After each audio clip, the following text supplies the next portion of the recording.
장애인 시설에서 일어난 학대 사례들을 분석했는데 전라북도 사례가 전국에서 두 번째로 많은 것으로 나타났습니다. 군산시가 조선 초기 관아가 있던 자리에 혁신타운 건립을 추진하고 있습니다. 일자리 창출 기대와 유물 훼손 우려가 충돌하고 있습니다. 우리나라에서 유일하게 지평선을 만날 수 있는 김제평야에서 국내 최대 농경문화축제가 한창입니다. 여러분 안녕하십니까? JTB 8시 뉴스입니다.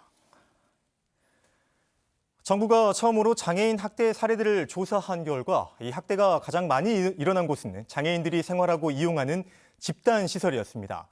이 가운데 전북의 학대 사례는 부끄럽게도 전국에서 두 번째로 많았습니다. 보도에 주혜인 기자입니다. 장수의 한 장애인 거주시설입니다. 이곳의 원장과 이사장은 장애인들을 수시로 때리고 강제로 일을 시킨 혐의로 재판에 넘겨졌습니다. 풀 갖고 오라고 그래서 잘 못 들었고요. 파이프로 가지고 꺾어버리려고요. 욕하면서 죽으려고 한다면서 여기 때리고 여기 때리고. 지난 2017년에도 전주의 한 장애인 복지시설에서는 지적장애 여성이 시설 원장 아들에게 성폭행을 당하기도 했습니다. 모두 장애인들이 생활하고 이용하는 집단시설에서 벌어진 일입니다. 정부가 처음으로 지난해 집단이용시설에서 발생한 학대 사례를 분석해봤더니 전북이 63건으로 경북에 이어 전국에서 두 번째로 많았습니다. 특히 거주시설에서 가장 많은 학대가 있었습니다. 더욱이 전체 학대 신고의 절반 이상은 기관 종사자 등 신고 의무자가 아닌 자원봉사자 등 비신고 의무자가 한 것으로 나타났습니다. 구조적으로 시설 내부에서 신고나 고발을 하기 어렵기 때문입니다. 시설장이 왕이에요. 예, 그런 상황에서 이제 직원들은 이제 자기의 그런 생존권 문제가 달려 있고 그렇기 때문에 이런 문제들을 봤을 때도 잘 이런 고발이나 이런 것들이 어려운 상황이고. 전북의 장애인 복지시설은 172곳으로 서울 등 수도권을 빼면 전국에서 네 번째로 많습니다. 행정당국은 부족한 인력 탓에 관리 감독에는 한계가 있다고 말합니다. 서류 점검에다가 보조금 이런 점검을 많이 하지 학대나 이런 것들은 발견하기도 힘들고. 장애인 학대 피해를 줄이려면 행정당국의 철저한 감독과 함께 신고 의무자 대상을 확대하고 신고를 하지 않으면 처벌을 강화하는 제도 개선이 필요하다는 지적입니다. JTB 뉴스 주혜인입니다. 일자리 창출과 양극화 해소 등 지역사회 문제를 해결할 혁신타운 조성 사업이 군산에서 추진되고 있습니다. 그런데 그곳이 조선시대 유적이 있던 자리여서 문제가 되고 있는데요. 문화재 보존과 일자리 창출 두 이념이 정면 충돌하고 있습니다. 김진영 기자입니다. 조선 초기에 축조된 성과 관아 등 유적이 남아있는 군산 옥구읍입니다. 지난 5월부터 관아에 있었던 자리에 사회적 경제 혁신타운이 추진되고 있습니다. 군산시는 280억 원을 투입해 2021년까지 사회적 경제 기업의 입주 공간과 교육센터, 실험실 등을 마련할 예정입니다. 사회적 경제 혁신타운이 문을 열게 되면 많은 일자리가 창출될 것으로 기대되고 있습니다. 요거가 사람 없은 게 노인들만 있어 쓰겠어. 개발이 되면 젊은 사람들도 와서 살고 여가 발전되고 좋지. 그러나 사회적 경제 혁신타운 예정 부지가 옛 옥구읍성 중심지에 위치하다 보니 유적 훼손 우려가 나오고 있습니다. 옥구읍성과 관아터에서 나온 유물이 발견되면서 많은 문화 유물이 매장돼 있을 것으로 추정되고 있습니다.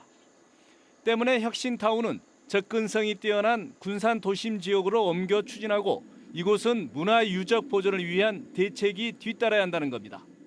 문화재가 매장되어 있을 것이 확실한 이 동원 자리에 그 건물을 짓는다고 봤을 때는 훼손하는 게 분명하니까 여기다 짓는 것보다도 오히려 접근성이 좋은 구 시내나. 군산시는 전문가들의 심의를 통해 혁신타운 부지가 선정됐다며 공사로 인한 문화재 훼손은 최대한 막겠다는 입장입니다. 문화재 보존이냐, 일자리 창출이 우선이냐, 두 개념이 팽팽히 맞서고 있어 논란은 쉽게 가라앉지 않을 전망입니다. JTB 뉴스 김진영입니다. 우리나라에서 유일하게 지평선을 만날 수 있는 곳, 국내 최대의 곡창 김제평야에서 한바탕 축제가 벌어지고 있습니다. 광활한 황금 들녘에서 펼쳐지는 농경 문화의 향연, 조창현 기자가 다녀왔습니다. 끝도 없이 펼쳐진 황금 들녘. 아라리 무게를 더한 벼이삭들은 고개를 숙였고 풍요로운 가을 하늘엔 수백 개의 연이 펄럭입니다. 하늘 높게 날아서 좋았는데 제 연이 엉켜서 속상했어요.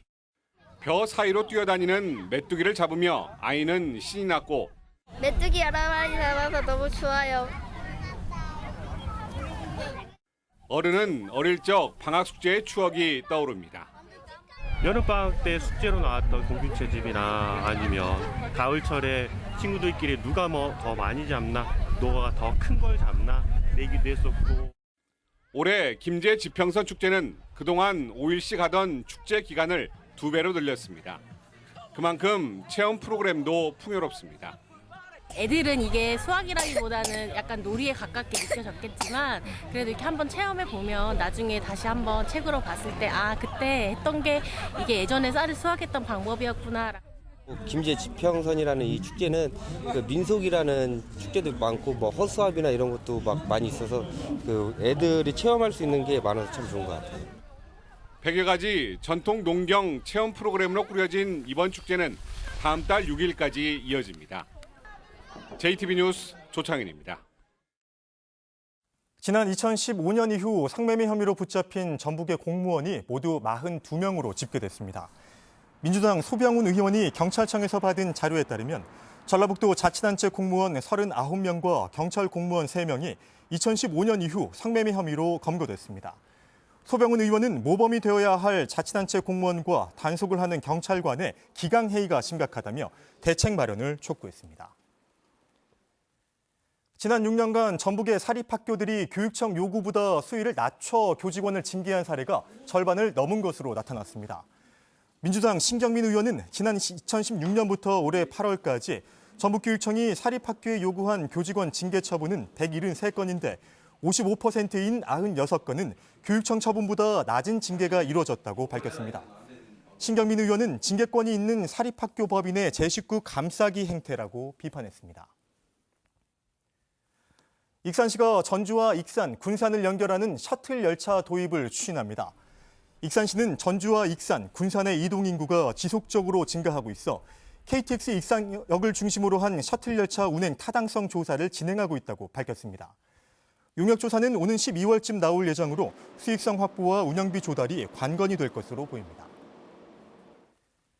군산시가 대표 작물인 보리의 대량 소비를 끌어내기 위한 연계 사업에 나섭니다. 군산시는 옛 수협 창고를 활용해 수제 맥주 영업장과 양조장, 홍보관 등을 만들어 보리의 소비를 확대하기로 했습니다. 또 수제 맥주의 원료인 메가와 엿기름 등을 만드는 가공시설을 완공하고 연말까지 100톤가량을 생산할 예정입니다. 전주의 낡고 오래된 상수관로를 정비하는 사업에 648억 원이 추가로 투입됩니다. 전주시는 올해 하반기부터 오는 2024년까지 노후상수관로 개선에 484억 원, 스마트 물관리 시스템 구축에 156억 원, 노후상수관로 정밀조사에 9억 5천만 원 등 648억 원을 투입하기로 했습니다.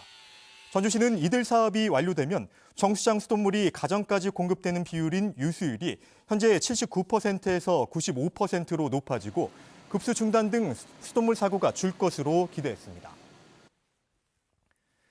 회원들의 화합과 우위를 다지는 2019 전라북도 기자협회 체육대회가 오늘 지방자치인재개발원 체육관에서 열렸습니다. 체육대회에는 전북기자협회 소속 12개 회원사 기자들과 가족 200여 명이 참석했으며 족구와 2인 삼각 달리기 등 다양한 체육 프로그램과 레크레이션이 진행돼 즐거운 시간을 가졌습니다. 내일 대체로 흐린 가운데 낮 기온은 28도 안팎까지 오르며 늦더위가 지속되겠습니다. 최저기온은 전주 20도, 익산 18도, 무주와 진안 17도로 오늘 아침과 비슷하겠습니다. 한낮 기온은 전주와 익산 28도, 군산 27도 등 예년 수준을 3, 4도가량 웃돌며 다소 덥겠습니다. 내일 새벽과 아침 사이 내륙 곳곳에 짙은 안개가 낄 것으로 보여 교통안전에 주의가 필요합니다. 오늘 오전에 발생한 제18호 태풍 미탁은 수요일에 제주도를 지나 남해안에 상륙할 것으로 예측됩니다. 태풍 영향으로 다음 주 화요일부터는 비가 내릴 전망입니다.